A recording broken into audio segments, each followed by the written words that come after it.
Like I said, it happens, and hopefully some kids can learn from it, but just don't. Welcome to Down to Dunk. I'm your host, Andrew Schlecht. We're part of the Athletic Podcast Network. With me, as always, on Wednesdays is my good friend, Alex Speers. Alex, what's up? Good morning, Andrew. Good morning. Some news from the Athletics' Shams Charania dropped this morning that Kawhi Leonard has a torn meniscus in his right knee. And that's the same knee he tore his ACL, right? Same ACL tear knee. Man. I said all the right words, but in the wrong order. Yeah, it's not good. I know a meniscus doesn't take as long to come back from, but I don't know. And you never know how Kawhi Leonard and his people are going to handle any situation. Yeah, I'm assuming they would go the slower route because, I mean, that's always the thing with the meniscus. You can either get it removed like Dwayne Wade did, or you can get the surgery, which takes a longer time to recover. So I'm assuming they do that since we're in the off season. Yeah, I can't imagine Kawhi doing anything that's the short route to recovery. Yeah, for sure. Man, that is, I mean, first of all, it's a huge bummer because we just saw how good he is. We were reminded once again on the biggest stage how just automatic Kawhi is. And then he just vanishes. He is. Then he just vanishes. And then he vanishes. And I almost feel like this is kind of what Law Murray was getting at, which is that like this team and Kawhi specifically, like they tease you so much because like you get to see it for a brief flash and then it's immediately taken away from you. I mean, I saw that quote from Ty Lue that was like, he said, the encouraging thing for me is with PG and Kawhi healthy, we haven't lost a series. How many series have they been healthy for? It must be like 2, right? It is 2. 2.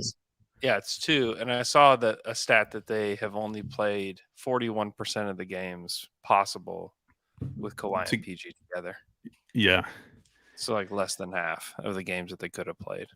Brutal. I mean, if you went back to that trade and you thought about all the range of possibilities for how this could work out, this has to be like in the bottom, like 10th percentile of the way this could have gone for them. Not only, I mean, maybe you could have said, okay, maybe Kawhi's going to deal with injuries because we saw it even in the Raptors year, like they had to rest him a ton. But you're figuring, well, hopefully PG will bounce back and be healthy, and you'll at least have one guy, and they couldn't even have that. Right. That is brutal, man. That's really brutal for the Clippers. And now they find themselves in this situation where it's like, what do they do? How do they move forward? They've got this building opening up for the 24-25 season. So after next season, they have this new building with all the toilets and all the clocks available to everybody. Hold on. I haven't heard about the clocks. Tell me about the clocks. They're just going to have just an abundance of clocks around so that people know what time it is and know when the game starts. That's tight. I didn't know that. I love clocks. Yeah. Clocks and toilets. I'm there, Steve. Lots of clocks, lots of toilets. It's great. It's great.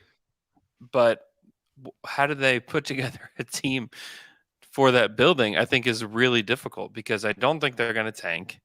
I don't think they're just going to try to trade these guys and bottom out. One, what can you even get for Kawhi or Paul George at this point that's going to make it worthwhile? And then what do you do with the role players? How do you make the team better? I'm sure that they will do something that makes the team look better on paper this summer. That people are like, oh, the Clippers are going to be bad. Look what they're going to do. I picked them to go to the NBA Finals, declares everybody. And then here we are again, out in 5 games after round 1. Yeah, and there's a ton of factors going against them. So, like, one is that both PG and Kawhi have a player option in that going into that 24-25 season. So, like, if they both decline their player option, on the one hand, the Clippers, have might have space by that point. But like, do you resign them? And if you don't, like, you're kind of banking on that summer finding another star to bring in. Like, maybe that's the way to go. I don't know. There's not a lot of good options. I mean, they have tradable contracts, that's for sure.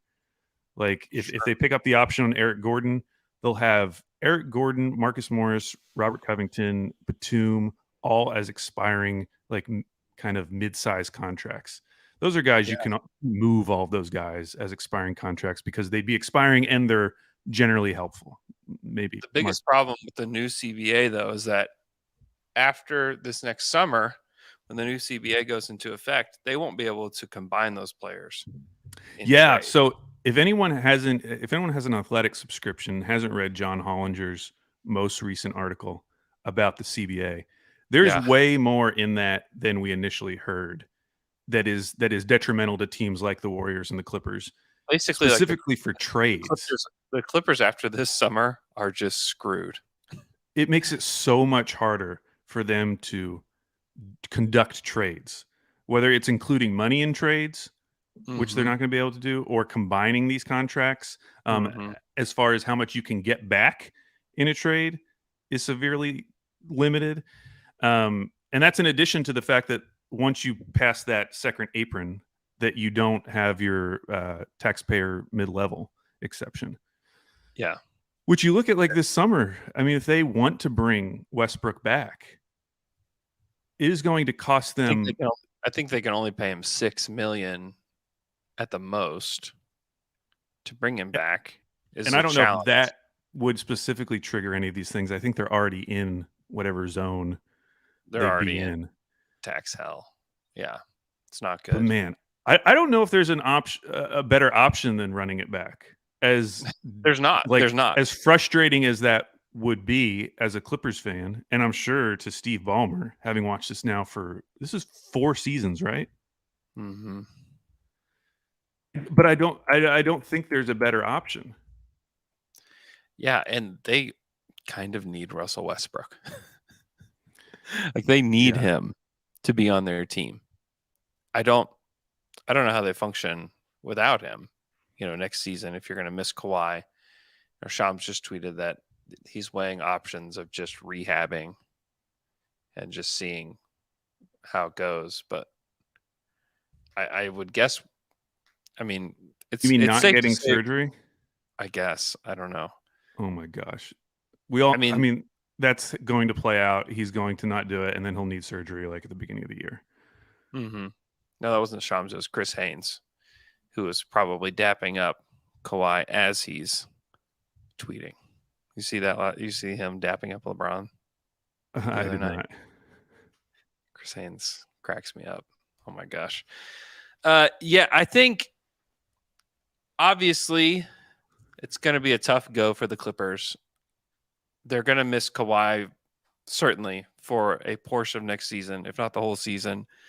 Would it surprise anybody if Kawhi just ghosted the Clippers for an entire year? No, of course not. Wouldn't surprise anybody. And even if he comes back, you have to just question whether he can even be there for the playoffs. I mean, he really couldn't string together 6 weeks of play this season. And so it's challenging, but for Thunder fans, this is all pretty good news because next year the Thunder have the Clippers unprotected pick. And they're going to put together a competitive team. So I wouldn't start to get, top 7, odds in your head with this Clippers pick. But they could have a pretty meaningful draft pick for next year from the Clippers. So going into it, you have obviously whatever the Rockets is going to be, and we can talk in a second about them. But it makes that pick a lot more interesting next year. So I mean, if they got the Clippers pick this year, it'd be the 20th pick, and even if they just got the 18th pick, something like that, from the Clippers in next year's draft, and they had their own pick and the 18th pick, and then you hope that the Rockets pick conveys maybe that's the 7th pick or the 8th pick. I mean, that's pretty ridiculous for a team that has the trajectory of the Thunder. So it just this things got a little bit more interesting today for OKC and their draft picks. Yeah, and I mean, for LA, I mean, I guess the one good thing is that by this summer they will now have 2 more first available to trade Yep. because what they owe, the obligations to OKC will end in 26, which means they should have their 28 and their 30 pick available to trade Mm-hmm. if they wanted to do that. But again, I'm reading back over this John Hollinger article. Like for this team, like we question like whether the Lakers should trade any of their picks. And they only ended up trading one for the guys that they got, and it was well worth it for them to trade that one pick, and they're proving Yeah. that right now Oh against the my gosh. Grizzlies. But would you do it for this team? I just So wouldn't trade those for this so team. all these CBA rules go in for next year, right? Or I know some of them are being I think like I gradually know this, introduced, but yeah, I think that some of those will go in place for like the following summers, like free agency and trade and all because that. I was just talking about them having 2 picks, but Hollinger brings up that one new penalty that generated huge criticism was the jailing for future draft picks for teams that exceed the second apron, which would be Yeah, the Clippers. Those teams will not be able to trade a first round pick 7 years in the future, limiting the haul available for Durant style blockbusters. And then he Yep. says, more importantly, perhaps, if those teams stay above the tax apron in more than one of the next 4 years, the pick gets pushed to the end of the first round in the year in question, regardless of where the team might finish. Yeah, that one is funny. I wonder how that'll work with. I guess it obviously won't get pushed back if it conveys to another team. Right? Yeah, you would guess it would not. That would Yeah. be really weird if it did. But that would be crazy if, like, in one of these off years, let's say they do trade some of their picks, and in one of these years, like 27, where they're expecting to have their pick, but then they get dinged by this rule, and maybe that's the first year they're bad, and it goes from like a lottery pick to the 30th pick in the first round. That's a little cruel, Andrew. It's a huge penalty for the teams that are spending a lot of money in this league. It's kind of funny that they're doing all this because, obviously the Clippers were a huge beneficiary, or sorry, the Warriors were a huge beneficiary of all this. Yeah, They were able to put together, an awesome team, revive everything after Kevin Durant, and we're able to pay all those guys. But I'll be honest, like the last couple of years, as a fan of a small market team, I haven't been particularly like thinking about that, concerned about that, the fact that all these teams are paying a lot of money, because OKC was the beneficiary of that as well. They were getting these huge checks cut for them at the end of each season. Big fat checks. Yeah. And then there are teams like the Clippers proving to you that, like, just because you spend a lot of money doesn't really mean a whole lot. Yeah. Even the Warriors this season have one of the biggest payrolls of all time, and they looked like garbage for most of the season. The Nets were a team that were paying a huge tax bill, and we all saw what happened there. So I don't know, like some of this stuff feels a little excessive. Mm-hmm. And is it really just because of the Warriors? Like, we're really worried about the Warriors? I guess. I'm actually kind of shocked the league would even do anything because of the Warriors and not they've generally just kind of supported them. Yeah. Through the year. So it's interesting. It will be good for the Thunder down the road because the Thunder are never going to be crazy spenders like that. I think they'll pay the tax, but they're not going to go that deep into the tax. Like they don't have deep pockets like that in order to pay the tax like that. And so, and Press even mentioned in his press conference that having picks and the ability to have young players on rookie scale deals is going to be pretty important for them, down the road. And so, he's already kind of preparing us for the fact that they are going to need like cheaper players somehow, and the draft is like the easiest way to do that. So it's just the Clippers are in big trouble. This team is in big trouble, and who knows, they could run it back next year. Things look great. Kawhi looks great. PG looks great. Then they go on to the Western Conference Finals or something. It's certainly not out of the possibility, but the range of possibilities now is just all over the map. It's all over the map. Yeah, I still don't. I mean, you say it's like it's almost like a crisis for them. But I just still feel like they're going to have such a baseline of like mediocrity that the downside is still going to be kind of limited. I mean, it still feels that way to me. I still can't imagine this team like completely bottoming out while trying, just because they have so many they're not solid going to vets on the completely team. bottom out. We saw, with them getting the Thunder getting the 12th pick, kind of what felt like the basement of this team. Yeah. Is like probably like 10 to 14 is probably like the basement for this team as far as like what the pick could be. But again, still, if things just go completely wrong, be pretty awesome to have the 10th through 14th pick. That is not your own in next year's draft. I wonder if we get any reporting, because remember, it was either last year or the summer before, there was reporting about like how pissed Steve Ballmer was, and like people in the Clippers had to calm him down basically because he just wanted to blow everything up. Yeah. And that was, that was not this year. That was not after 4 years of watching this. And even watching that game last night, I mean, dude is still hyped. They're down 3-1. And as they're making that run at the end, he's excited as ever. Yeah. When you put that much energy into something and this happens over and over again, I mean, forget about paying for it. Just like as a fan, which he clearly is, that would be pretty devastating, exhausting. It's Groundhog Day. It's Groundhog Day. It's not good. But the fact that they have traded all their picks until 2026 really limits the range of options for you.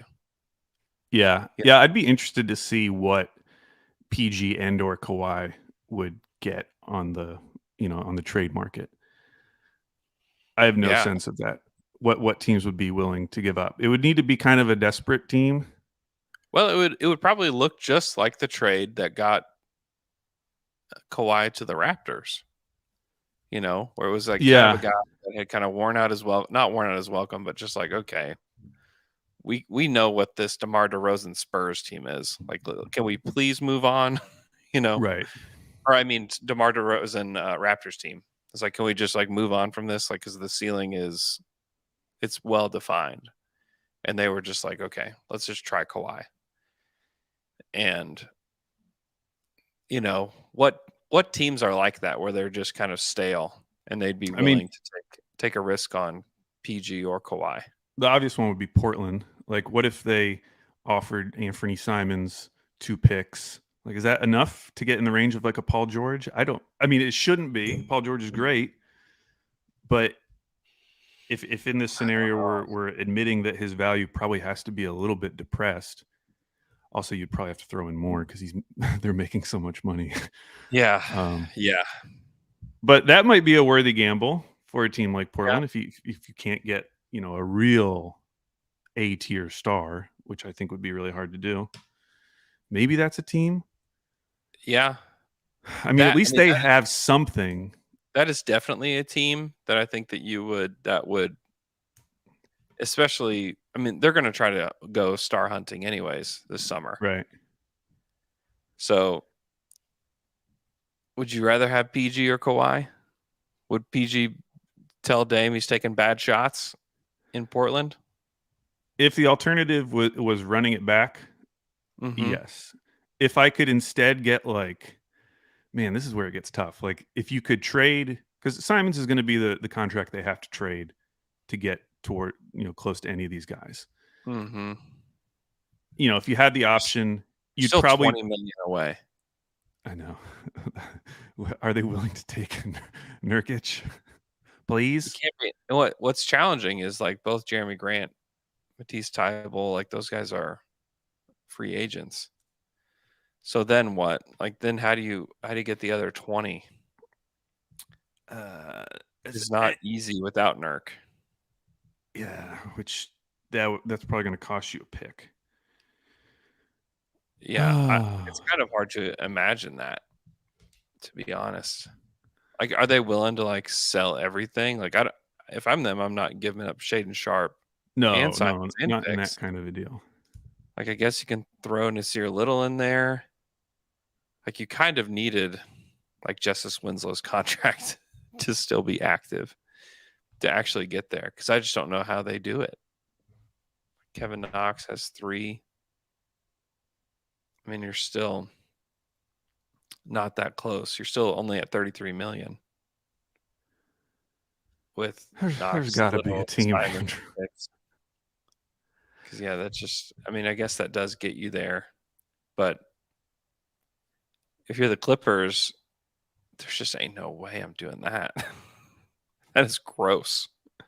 That is straight up gross. Like, I'm not an Anthony Simons guy. He plays basketball. He does play basketball. That's true. Yeah, I don't know. The Raptors. I mean, the Raptors are like, what are the? I can't. That's a bad idea. That's a bad idea. I don't know. Like, who's desperate? Who else is desperate? I mean, teams like Dallas, Minnesota. Dallas is one, but they don't have a lot to offer. Yeah. The Zards. The Hawks. Prime for that. Yeah, Atlanta's kind of interesting. Hey, shout out to Trae Young. He was awesome. That was pretty impressive. Last 14 points in the game for the Hawks in that game winner. That was it was preceded by, I think John Collins scored like 7 or 9 in a row, and then it was Trae Young to close it out. Yeah. Yeah. Yeah, I don't know. You guys got any ideas? What about Tyler Nevin says cat for PG? Oh man, I think Wolves fans would. Mark T says the Bulls. Oh, you're gonna this is gonna be a nasty deal. Well, you said it was going to be like the Kawhi DeRozan trade, so this could be it. What do we do it again? Let's just do it again. 28. You can get there a lot easier, certainly. Yeah, you can. But what are they willing to give up? And this is why it's probably most likely that they just stand pat, run it back. As disappointing as that would be, I just don't think there are a lot of options. Mm-hmm. And I don't think they're going to be a terrible team, but their ceiling is probably capped. If these guys just can never play together, and they continue to get older every day. Paul George is going to be 33 next year. Yeah, it's not ideal. Kawhi is going to be 32. Yeah, it is ideal for the Thunder, though, who not only that 2024 pick, but 2026. It's like, what could that team look like in 2026? Yeah. I kind of wish. I mean, 25 is the year when Cooper Flag is coming out, right? Yeah, they have a pick swap with them. The Cooper Flag draft. Yeah, and that's unprotected. Mm-hmm. Unprotected swap. Mm-hmm. Okay. Yeah, I mean, technically, the next 3 years after this year, it's going to be in play, I would think. Yeah. Gosh, if they got Cooper Flag with that unprotected pick swap, I would die. I would just straight up die. You die on stream. On the stream, just die. That would be unbelievable. That'd be so funny. Yeah. Yeah, I mean, the amount of, and Presti brought this up in his presser, but the amount of flexibility they have going forward. I mean, that is the big differentiator from the first era of the Thunder. They had their own picks back then, but that was kind of it. They hadn't, they made all those initial deals up front when they were the Sonics, like the Kurt Thomas trade and the Ray Allen trade. And so they did get assets back, valuable assets back in those trades. But we didn't really see those kind of deals again until the end of that era when, everyone starts getting traded. Yeah. To now be where they are at now, which I get it, they're not a 500 team. He brought that up multiple times. Not a 500 team. Just a I fact. disagree, but I understand what he's doing. How do you Still, disagree? Why do I disagree? Because he talks in the presser the entire time about how he's way more focused on process than results, and then makes this a declarative statement about how like we're not on a 500 team, which I would say is focusing too much on results. If you look at the process, like this is definitely a 500 team. This is obviously a 500 team. If you look at their expected wins, they were a 43 win team. If Shea doesn't get COVID and miss 5 games, they're a 500 team. This is definitely a 500 team, Andrew. Process-wise, 500 team. Results-wise, not a 500 team. But I'm like Presty. I focus on process.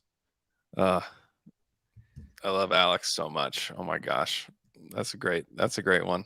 That's one of my favorite little rants that you've had. It's not like a mega rant, but that's one of my favorite rants you've ever done. Well, I know. I mean, a lot of what Presty's going to have to be doing over this summer and going into next season is tempering expectations. Like he brought that up multiple times about how whether he's talking about an individual or the team, how regression is welcomed and expected and is part of like the growth process. And he was referencing the fact that they made this huge leap in net rating this year, and it's unlikely they would make that big of a leap in any of these subsequent years. It's going to be more marginal improvements. They're borrowing from the future. Yeah, but and I get why he's doing that, but the cows are out of the stable. Andrew, is that what it is? The train has left the station. Okay, the toothpaste is out of the tube. That's right. You can't slow this down. Putting it back in. Yeah, the only thing that would temper my expectations would be a major injury to a key player. Mm-hmm. That's about it. That's about the only thing. Mm-hmm. And to be fair, if it's not Shea, I would probably still be pretty optimistic because we already experienced that this year with Chet, and it turned out to be an awesome year. So great year. Very fun year. So yeah, so I'm not gonna have sky high expectations, but I will go into next season, depending on what happens this summer, thinking I'm going to be watching like a 45 win team. Let's say that, and that feels reasonable. That I'm not saying 50. I was going to say that's not an unreasonable take. Not. Yeah. Hey, let's take a quick break. When we come back, we're going to talk about the best rookie in Thunder history. We'll be right back. And we're back after that quick break. Al, yesterday, Paolo Banchero won the Rookie of the Year award, which was not unexpected by any stretch of the imagination. He got 98 of the total 100 first place votes. Oh, so J-Dub got 2 first place votes then, I guess. No. Think again. Not Ben Mathurin either. Not Keegan Murray either. Not Jaden Ivey either. Walker Kessler got 2 votes. One for sure from somebody in Salt Lake City. Shout out to Andy Larson, who is just the most unimagined have a vote ever. I don't know. I don't know who else. I don't know who it was. I'm very, very, very, very intrigued. I know it was not Tony Jones. He's already stepped out on Twitter and said it was not me, which is hilarious, by the way, that he would have to step out and say that he was not the one. That is insane, by the way. Insane that he would get 2 first place votes, that you watch this entire season and think, you know what? This big man averaging numbers that are just okay is the best rookie in the class this year. The best one. See, I would push back on that because in my mind, it's like, was Banchero's season really a unanimous Rookie of the Year type season? I mean, we were talking about J-Dub leading in these last few months. So I'm fine with the idea that the vote reflects that this wasn't like a consensus, like greatest rookie season ever pick. I mean, we have seen much better Rookie of the Year campaigns over the last half decade. What's not great? I'm not saying what's crazy is that Paolo's not consensus. What I'm saying is crazy is that they vote Kessler number one. Yeah, but I mean, Andy explained his position, and it's basically like if you look at the impact stats, if you look at the advanced stats, like Walker Kessler is going to be far and away the obvious choice. Now, I'm not saying that's what you should do. I wouldn't do that. I would not vote Walker Kessler first. I watched the But games. I know he's a good player, but he's a role player that averaged 9 points and 8 rebounds a game. I know. But if it's insane to give him even one first place vote.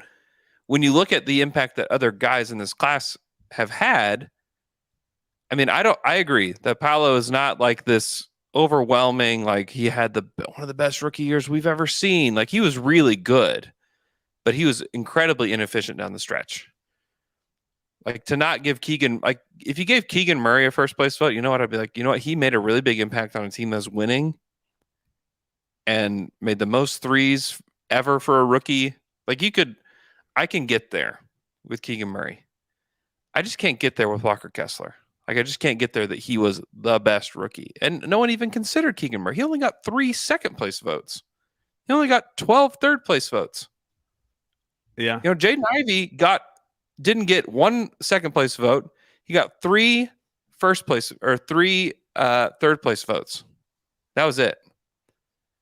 And Jaden Ivey had like a really good second half of the season.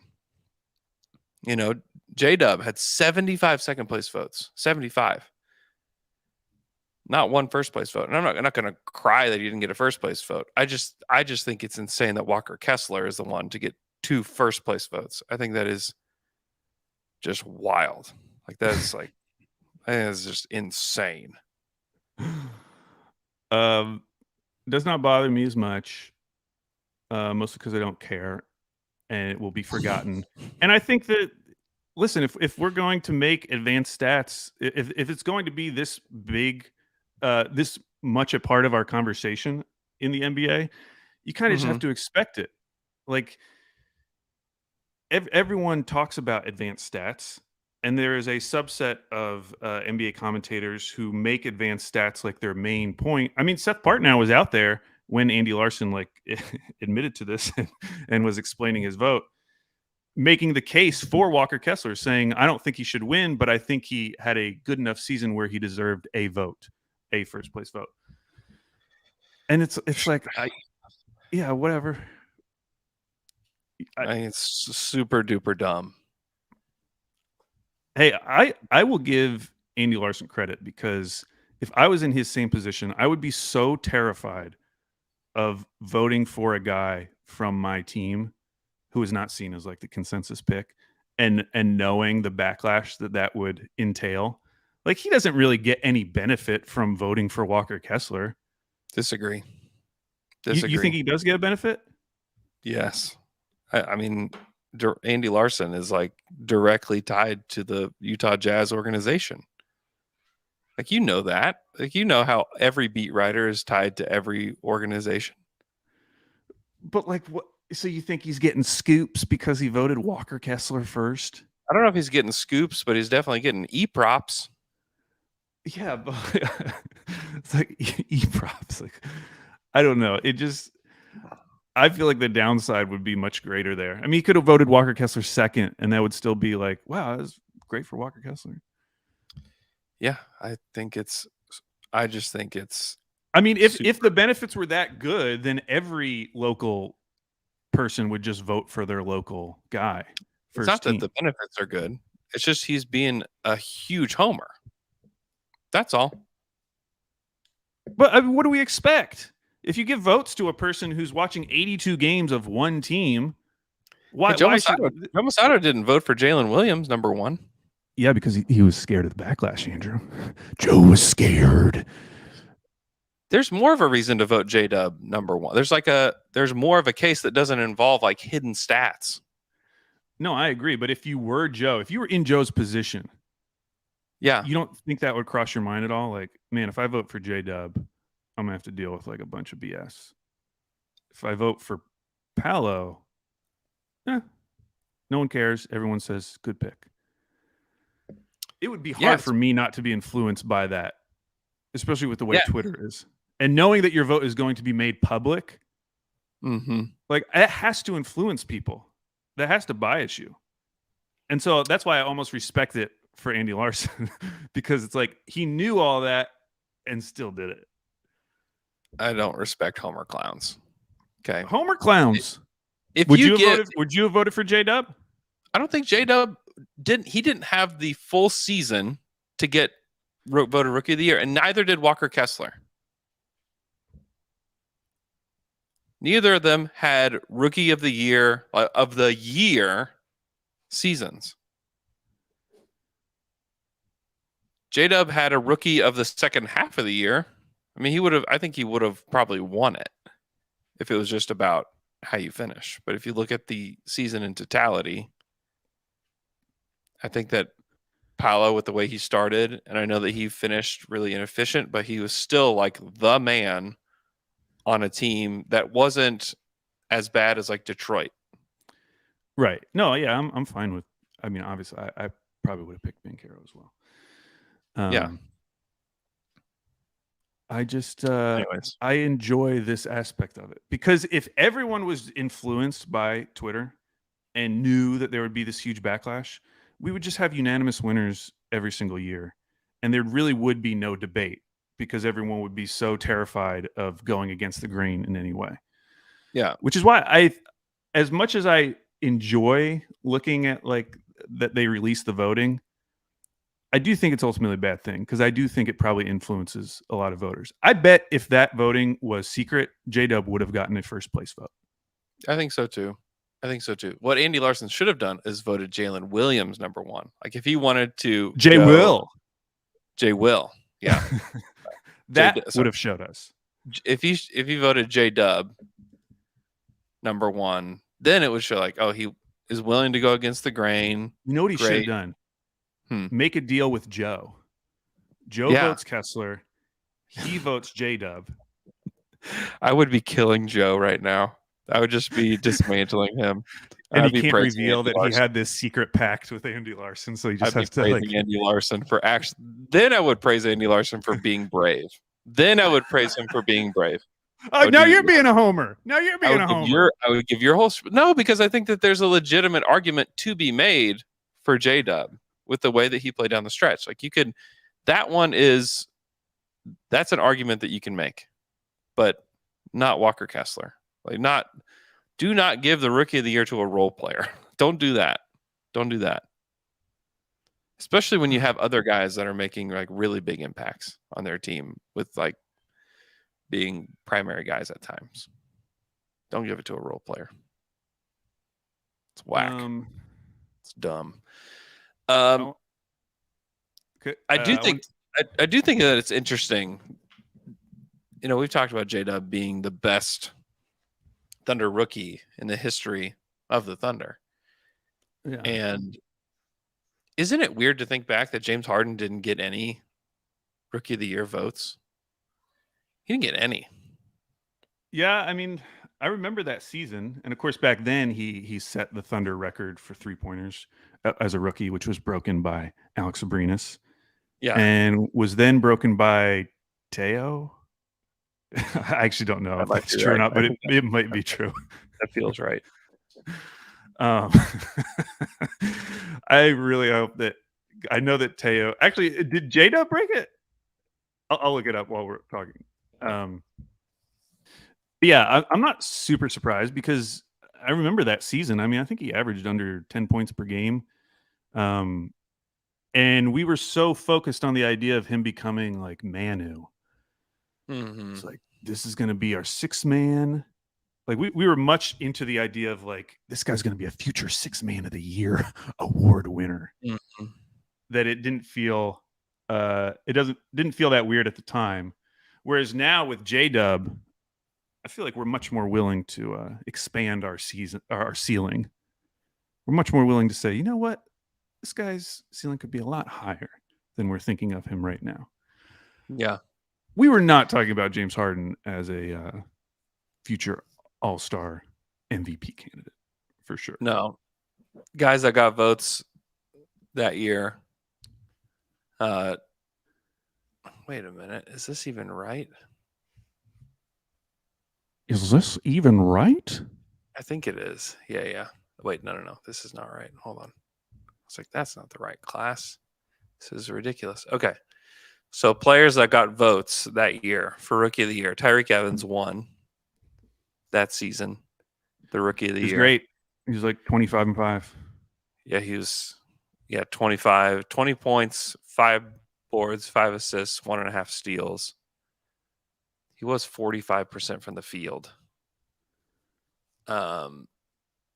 Steph Curry was number 2 that year in Rookie of the Year voting. Brandon Jennings, number 3. Darren Collison, number 4. He was good too. Brandon Jennings had a 50-point game. Johnny Flynn, number 5.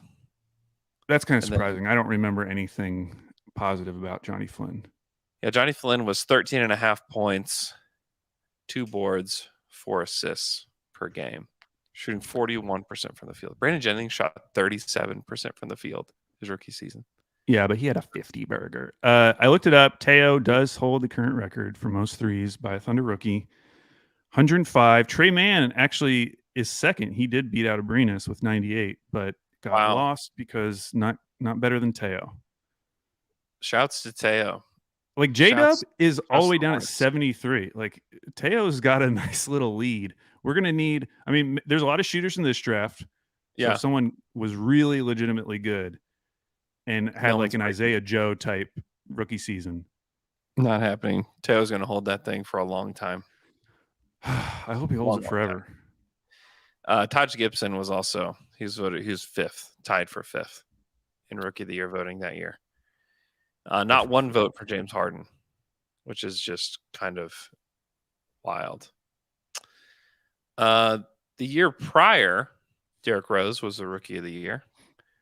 Number 2. Want to guess number 2? Super Cool Bees. Super Cool Bees was 7th in voting that year. I don't remember. Memphis Grizzly. Memphis Grizzly. Last name is Condiment.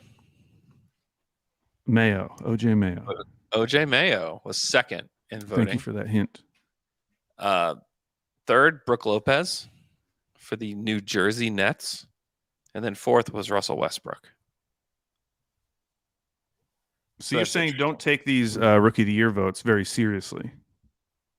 I'm saying take them to the bank, baby. Kevin's year, it was Durant 1, Horford 2, Luis Scola 3. He was a baller. Al Thornton 4, Jamario Moon 5. Also, I love Jamario Moon. You're just naming all these guys I loved in fantasy.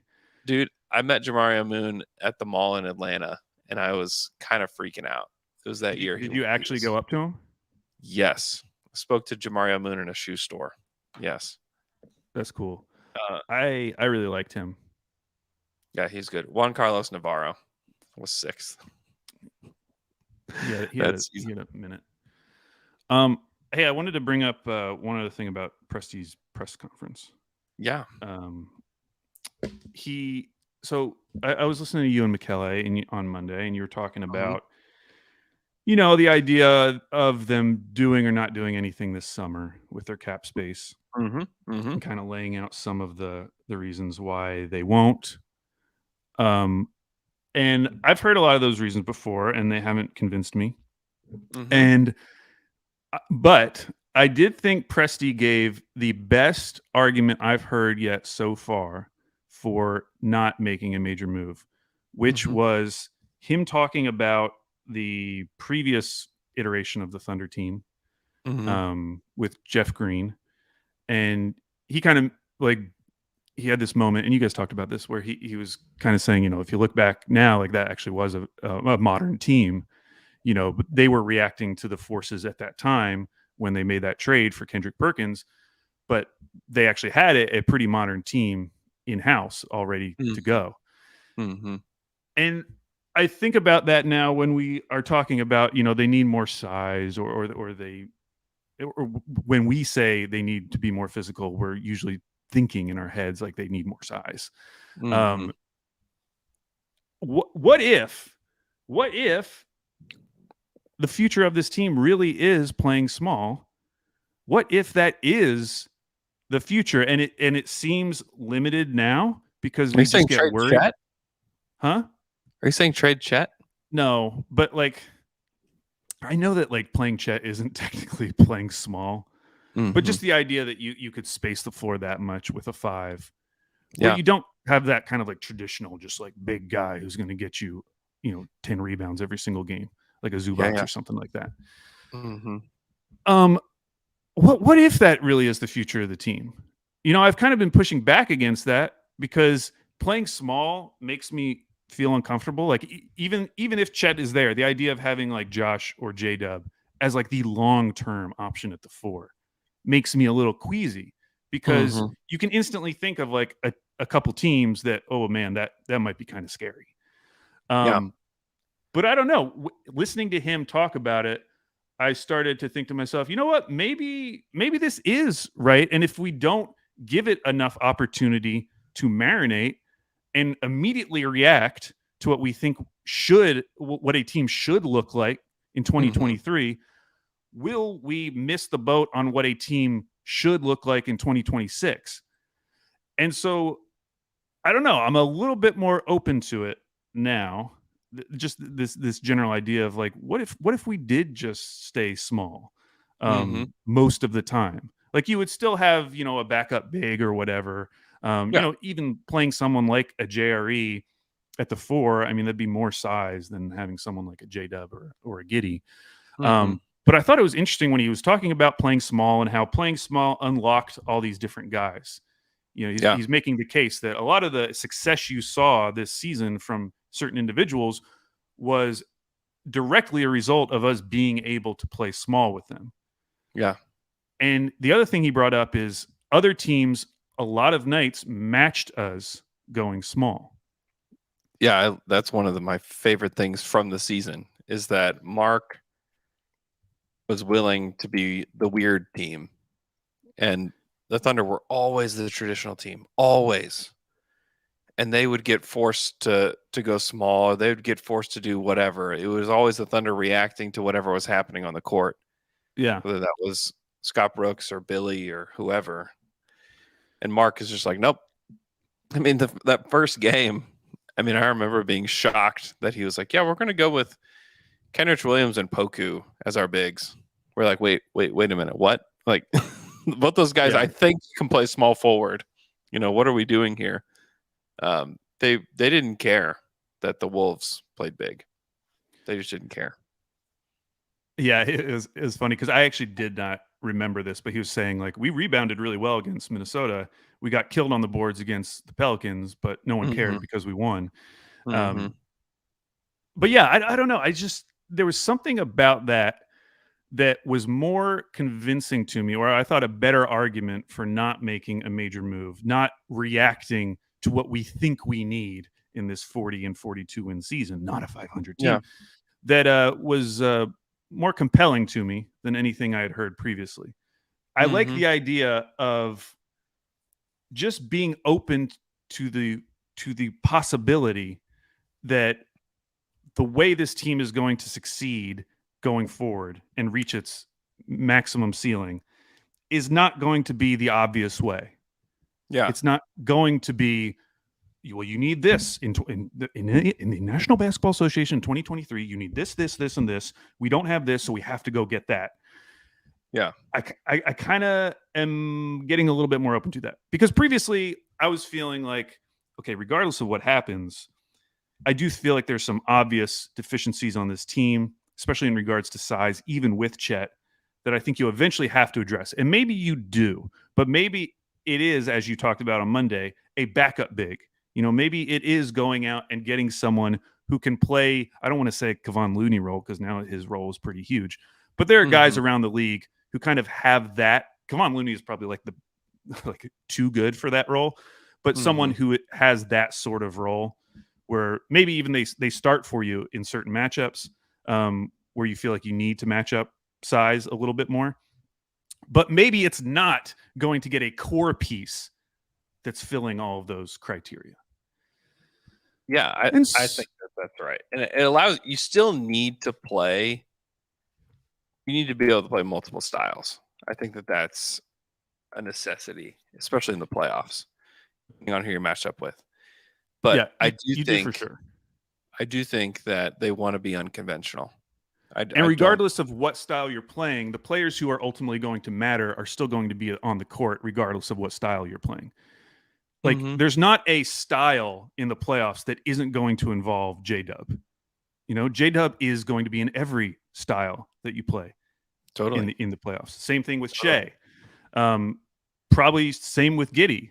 I mean, they showed more willingness to like sit Giddey, you know, this year when it just wasn't working. So we'll see how that develops. But I think his size is going to make it a lot easier for him to get played, to stay on the court long term. So I don't know. I just like Alex Len for the Kings.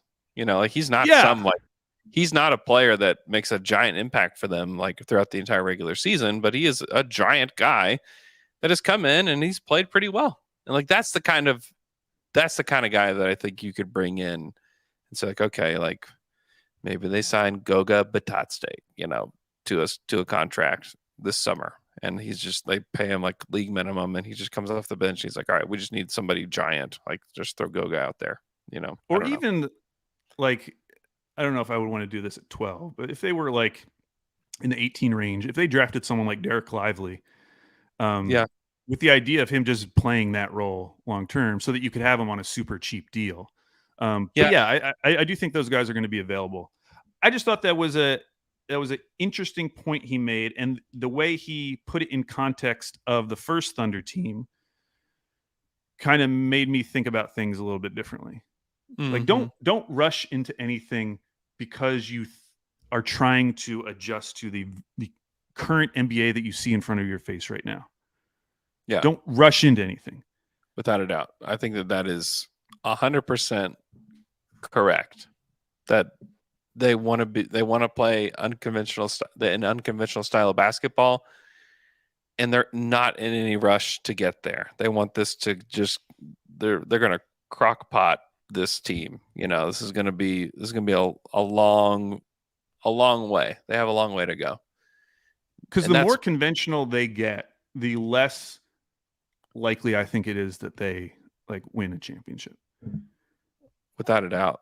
Only because either to win a championship and be conventional, you just have to have the best player in the NBA. Right. Yeah. And you know, I don't want to put a cap on Shea's ceiling. You know, or maybe he could eventually be that player. But it's I don't think they have like the next LeBron, the next Steph, the next KD. As much as I like Shea, as good as he is, I don't think you can just do that, because that's kind of what they did with the KD Russ era. They were very conventional, and arguably rightly so, because they had someone like Kevin Durant, they had someone like Russell Westbrook. But even with that team, you can look back now and say, oh my God, what if they had played KD at the 4, Ibaka at the 5? What if they had given that more run? I wonder even if that's not the starting lineup, what if that had just been our death lineup? If they had just found that and tried it out for a little bit longer. Yeah. And they did try to go unconventional by like going all in on offensive rebounds, especially in that 2016 team. Because they played, I mean, they beat the Spurs that year because they played Kanter and Adams together, and they just like killed them on the boards. And I mean, had that 2016 team won, I think the teams that win the title, they shift whatever track the NBA is on. It's like, okay, now we all need to go do this. Now we all need to go do that. Now we all need to, you know, we all need to go get an Enes Kanter. Well, I mean, I think that people would have been maybe more in on offensive rebounding, you know, had the Thunder won that title.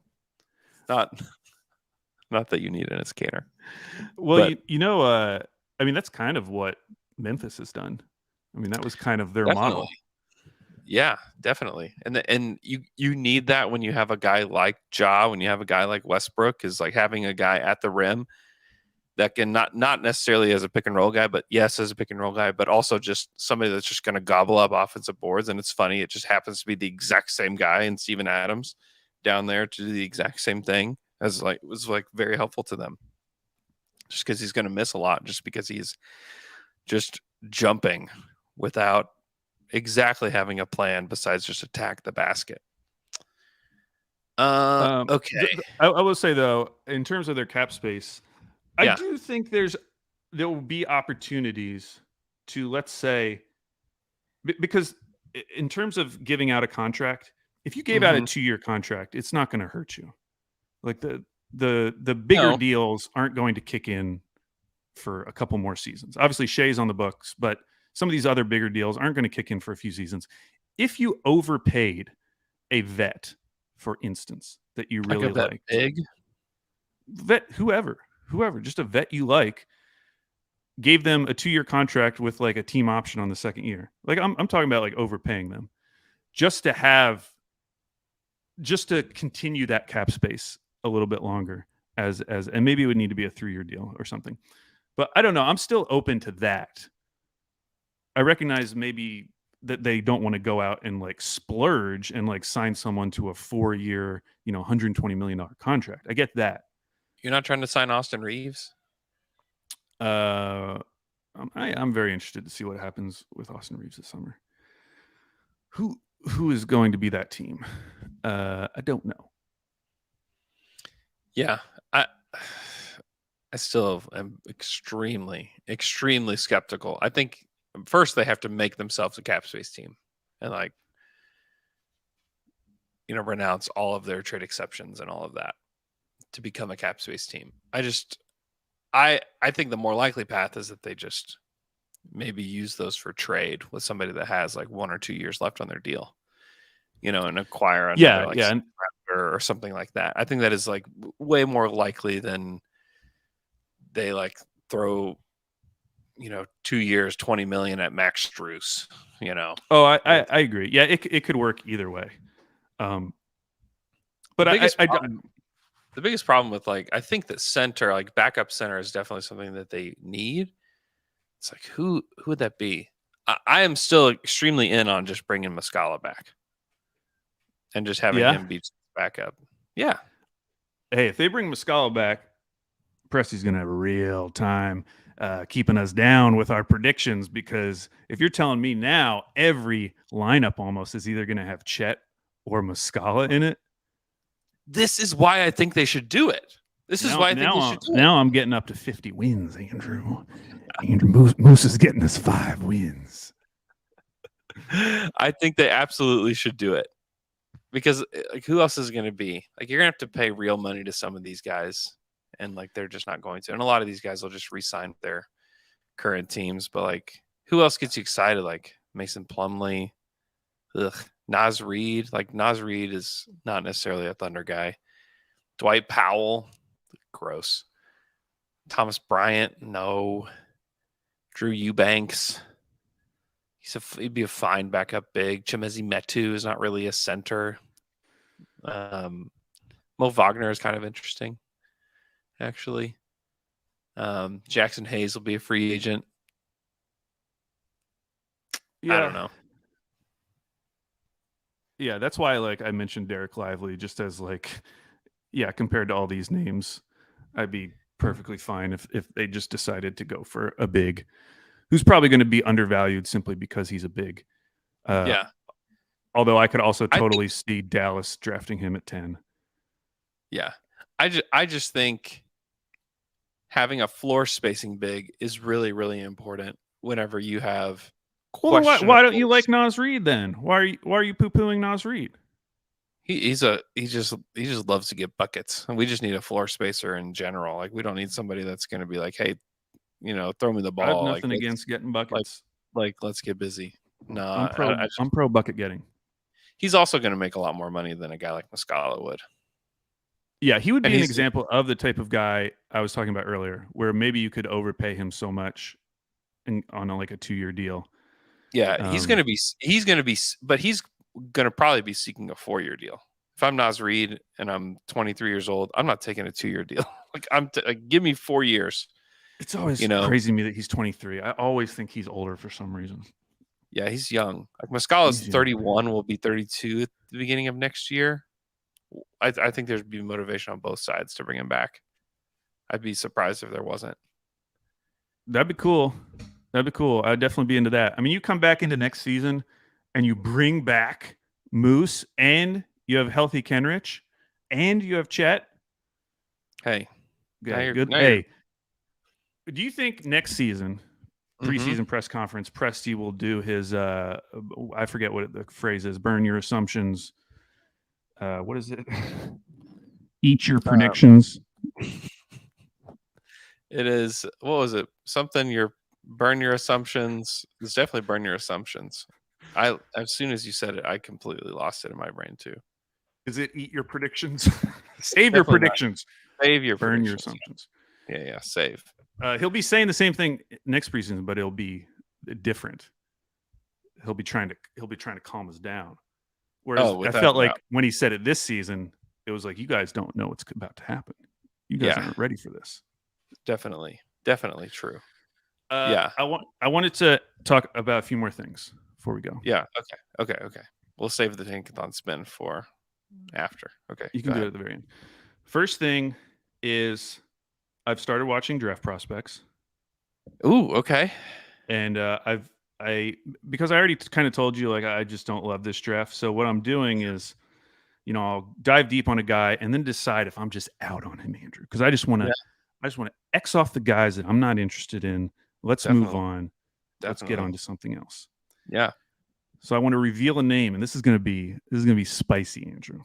All right. Spicy. Yeah. Let's hear it. The guy that I'm already out on. Okay. At least at the 12 pick. Uh-huh. That name is, who do you think I'm going to say? I don't know idea. Casey Wallace. Jordan Hawkins. You're out on Jordan Hawkins. Wow, you and McKelle are now like pitted against each other. That's fine. Here's why. Let's hear it. He's a great shooter. Mm-hmm. He seems amazing. He's got a great shot. It looks beautiful. He's a maniac. He's a maniac. Movement. Off the ball, he's a maniac. Maniac. Just keeps moving. Yep. I get that. I totally get that. What does he bring that Isaiah Joe doesn't? And the reason I bring that up is because in Presti's press conference, he was asked about physicality, and Presti specifically brought up Isaiah Joe. He brought up Lou Dort, he brought up Jay Will, and he brought up Isaiah Joe. Mm-hmm. Which, first of all, that made me feel like, okay, if Isaiah Joe wasn't already locked in as part of this core, he is officially locked. If Presti thinks of him as a physical guy, then he is definitely locked in. Mm-hmm. But like, if Jordan Hawkins was 6'8", then I totally get it. But he'd also be a top 10 pick if he was 6'8". Yeah, he would be. But he's 6'5". He's not a huge guy. He doesn't really offer anything else offensively. He was terrible finishing at the rim. And then defensively, it seems like he's fine, but it's not like people are touting him as like a lockdown defender. And so I just feel like at 12, it sounds like you're just drafting Isaiah Joe. And I looked up their stat comps, and one of the top 4 stat comps for Jordan Hawkins was Isaiah Joe. Hey, Joe. Yeah, sure. And I don't know, man. I just feel like if you're drafting at 12, Jordan Hawkins feels like a specialist to me. And as much as I want more shooting on this team, and I really do, and I do really value it, that it feels like a low upside pick to me, as good as he is as a shooter. And the other thing is, like, if you compare him to like past shooters, like someone like a Klay Thompson, for instance, like Klay Thompson showed a lot more, even though that didn't become his game in the NBA, but as a playmaker, he's a lot bigger too. Yeah, he's a lot bigger. But like Jordan Hawkins isn't really playmaking. He's he has a pretty low assist total. He's not offering a lot outside of that very, very good skill of shooting. And as I'm just looking at some of these other guys, I'm just like, why am I supposed to get excited about this at pick 12? Yeah. And like, why is he different than like AJ Griffin at 11 last year? AJ Griffin was I guess with a lot younger, a lot like better, like pedigree as far as like high school, better athlete. I mean, obviously that was a question at last year's draft, but like also just like bigger, stronger, faster. Maybe not faster, but he's definitely bigger and stronger. I just feel like you have to convince me, what is he offering this team that Isaiah Joe isn't already doing at a pretty high level this year? And Isaiah Joe could disappear next season. He could all of a sudden revert, and maybe this looks like just one career year Yeah. of 3-point shooting. I'm aware of that. But outside of Jordan Hawkins having 2 inches on Isaiah Joe, I just don't see I'm not convinced that I don't think there's that big of a difference in their height. Okay. That's kind of how I felt, but obviously I don't have official measurements yet. Yeah, no. I don't, and I also don't think the height impacts the way that either of them play. Yeah. Also, Isaiah Joe has giant hands. Does he really? I was kind of mesmerized by the size of his hands during the press conference the other day. Yeah. Huh. Big hands. Well, I'm interested as we get further on to hear Michele, because he has. Maybe we got to get you on a pod together to talk about it. Yeah, maybe he can sell me on it. The name that popped out. I was watching the Box and One, Adam Spinella, who we'll probably have on at some point. Yeah, for sure. He just released a brand new big board. Yeah, counting down from 30. Mm-hmm. And the name that popped, just in terms of like, last week we were talking about guys, there's all these combo guards. Who else could there be? Mm-hmm. And you brought up Rayon Rupert. Mm-hmm. The name that, like, the way he described him, like, why did Andrew not bring up this guy, is Sissoko with the G League. Yeah, like I haven't watched a ton of him yet. Is part of why. I mean, he has great size. He's like 6'7", but he's a big wing. Like his frame, he is huge, and he plays with a ton of physicality, arguably too much. He one of the knocks on him, Spins was saying, is that he just fouls a lot, and he's just he's way too aggressive at times, which I look as a positive. If you're trying to bring in physicality to this team, and the fact that he was like 6'2" a couple of years ago and was playing as a lead guard in France, and then shoots up to 6'7". So now he has all of those guard skills, but in the G League was playing off ball because it was Scoot Henderson running point. And so he developed this off ball game where he's learning how to cut. He's learning how to do all these things that he wasn't necessarily doing back when he was 6'2", but he still has retained all of those ball skills that he has from those guard days. Yeah. I get that the shot is like a huge question mark. He was shooting like 36% before the like final couple weeks of the season where he just fell off a cliff, and he was terrible. And his form looks okay, but as Spins pointed out, that he's had like a ton of very bad air balls, like shots that make you go, what's going on here? So I totally get that. And that's going to be a huge question mark for him. But comparing him to someone like Jordan Hawkins, it just seems like he's bringing so much more to the table. Like what he can offer defensively with his size and his ability to move his feet. And then on the offensive end seems to much better fit into a Thunder style offense. I get that he's missing the big thing, or that it's something that's not set in stone in the way that it feels like it is with Jordan Hawkins. Although, of course, everyone said that about Jabari Smith Jr. last year. Like, just because a guy shoots amazing in college doesn't mean it's going to be automatic that he's an elite shooter. Yeah, definitely. I don't know. I am interested in him. I haven't done a huge deep dive on him. I've just been reading a few scouting reports, but he was the name that popped when I was just going through those names that are kind of falling in the 15 to 30 range of like, oh, he's kind of interesting. Yeah, I think his game is interesting. Two things working against him. One, long neck. Why is that a bad thing? Fake height. Fake height? Long neck? Yeah. You want a guy that's like this? You don't want no neck, but you don't want long neck either. But he has apparently he has a very good wingspan. It's like 6'10", 6'11". Long neck. Also, he's just a little plays a little stiff, a little upright for my liking. For your just liking. Watching. Yeah. You want a little more flexibility. Yeah. It's a little like Harrison Barnes, like obviously if you can get Harrison Barnes in the 12 in this draft, you'd feel really great about that, but still. Yeah. Derek Whitehead reminds me of Harrison Barnes. like in just the way he Yeah. moves. Yeah. No, I do like him though. I do like his game. I need to watch him more. I just hate the Ignite. I just hate watching the Why? Ignite. I just hate watching some of these programs. I just think I just don't like it. I don't like watching teams that. That's why I don't quite like watching Victor Wembanyama's team either, because none of them are really teams. It's just let's just roll the ball out there and just see what these dudes can do. Yeah. So you're not super high on Bilal Coulibaly? Oh, I started watching clips of him this morning just because his name keeps coming up. Yeah. He's obviously got the tools there, but boy, oh boy, it is a risk. As a big risk. Because it's do we really know what this guy is? He's not playing against any true competition. It's not like he's completely dominating. And so what? He's not dominating at all. I don't know what he is. He's had some really good games, but with regards to the whole picture, it's man, I don't know. He's had games where he doesn't score at all. I don't know what this guy is. Yeah, he apparently killed it in the lower division. Drafting a guy, and to be fair to him, I mean he's super young. He's 18. He's 18 still. Yeah, he'll be. I think he would be the youngest guy in the draft. He won't turn 19 until July 26th.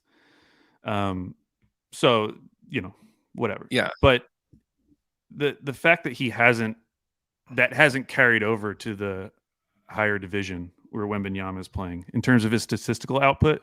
So you're taking a guy who hasn't really done it at that level, which you just said, you're you don't know how much to buy into that level already. Yeah, I get that.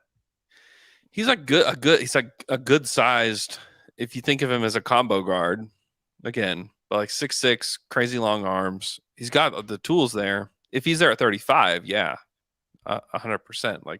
Sure, take a swing, see what happens. He's probably not going to work, but if he does, great. Yeah. 12, ain't no way. Just ain't no way. I'd rather take Sissoko at 12 if I'm having to pick between these guys. You know, it's just, or Repair. There's just no way. It's such a risk. It's such a risk. Yeah, I guess the point I'm getting to, this is going to kind of guide me from now until the draft, is I don't want to just spend the 12th pick on a specialist, because I feel like especially, I know that we need shooting. I know I'm obsessed with shooting, but I don't want to. I feel like you can find 3-point specialists. They're out there. Duncan Robinson was a 3-point specialist who got a ton of money and then faded away until this playoffs. Davis Bertans was a 3-point specialist who was out there who also faded away. I don't like the idea of just committing to a 3-point specialist. I feel like you can find these guys like we did with Isaiah Joe. If you try hard enough, you can find some of those guys. I would rather them go for upside in terms of the amount of tools a guy is bringing to the table.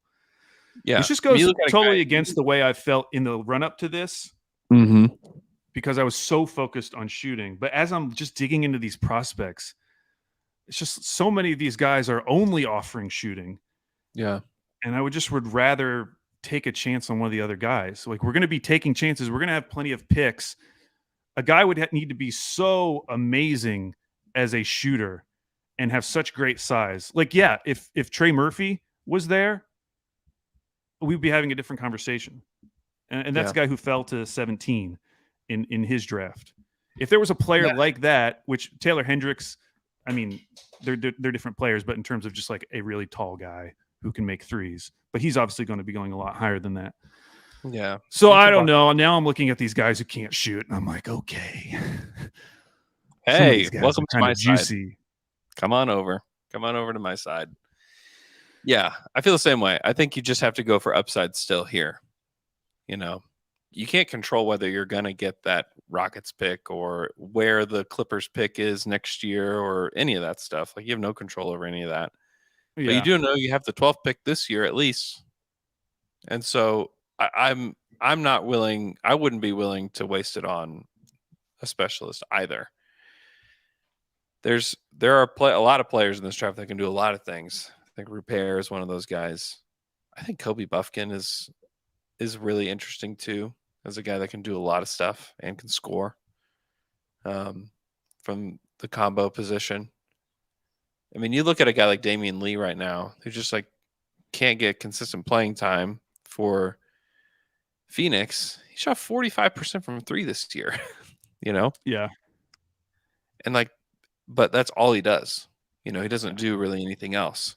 So that's why he doesn't get to play. So, okay, you want to take a little spin? Yeah, we let's go? do one spin. Let's do one spin. Any predictions? I'm always going to go Zards. Here we go. Zards jumping up. No. Oh, this is like the worst case scenario here. Rockets get number 1 pick. Victor Wembanyama from Metro is going to play for Ime Udoka. Portland getting the number 2 pick would be the most interesting outcome in this draft, though, because that would likely mean that the 2 pick is available, and I'm just interested to know what you could potentially get for that. Yeah, or they just take Brandon Miller. I just doubt it. The way they've talked this whole offseason, I do not think they can go into next season with another 20-year-old rookie and expect to keep Dame. They're either going to take Brandon Miller and trade Dame, or they're going to trade this pick. Yeah. Well, Thunder they still just have Case and Wallace here, which I just don't think would happen. But like, if Hendricks and Grady Dick and Anthony Black and all those guys are gone, who would you favor at 12 right now after doing your draft research? My initial,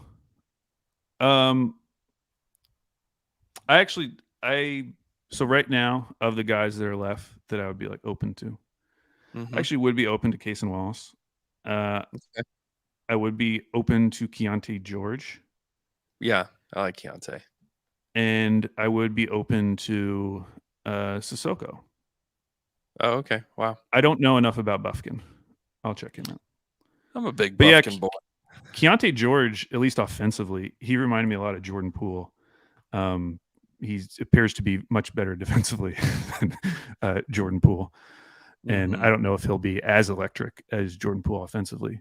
But, he seemed kind of interesting as kind of like a stand-in for the Trey Mann role, whoever is going to have that role. There's a lot of those guys in this draft where it's like, hey, if you really want to have a 6th man, I think you can find him.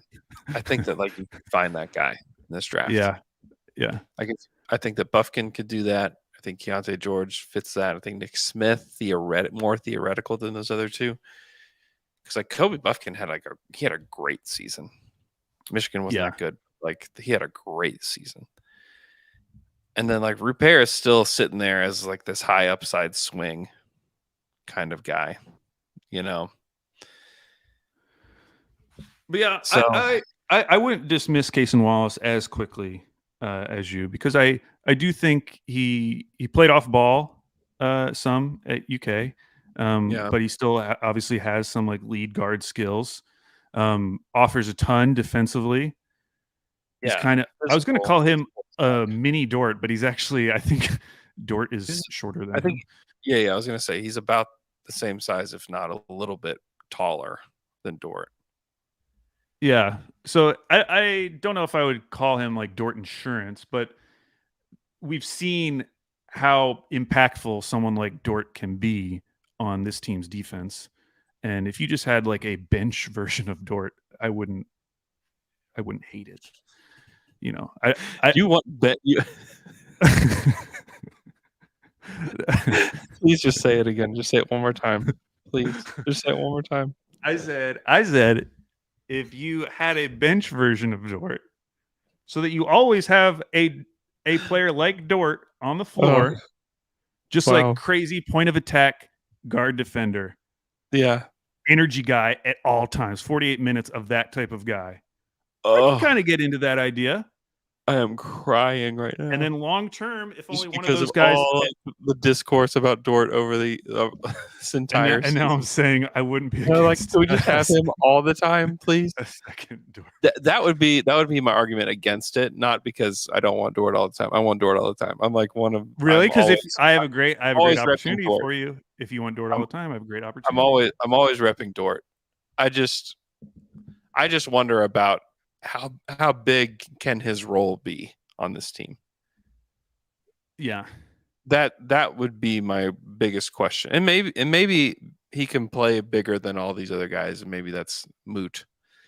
But he is like a 34% 3-point shooter at college range, 44% overall, 75% from the line, which is not terrible, but it's also not like crazy encouraging.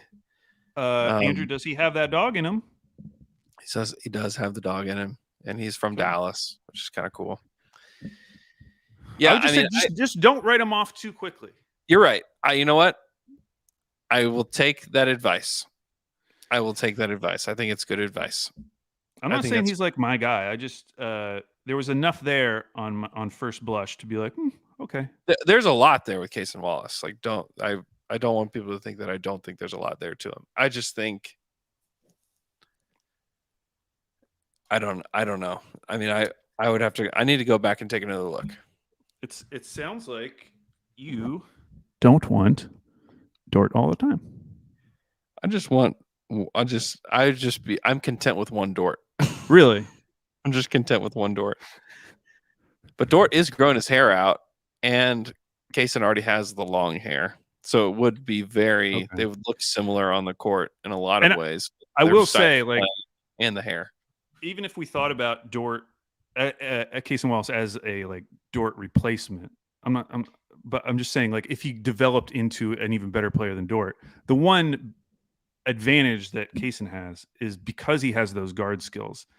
I think he would make more sense in the Thunder offense. Like all the things that bother us about Dort offensively, he's a much better decision maker.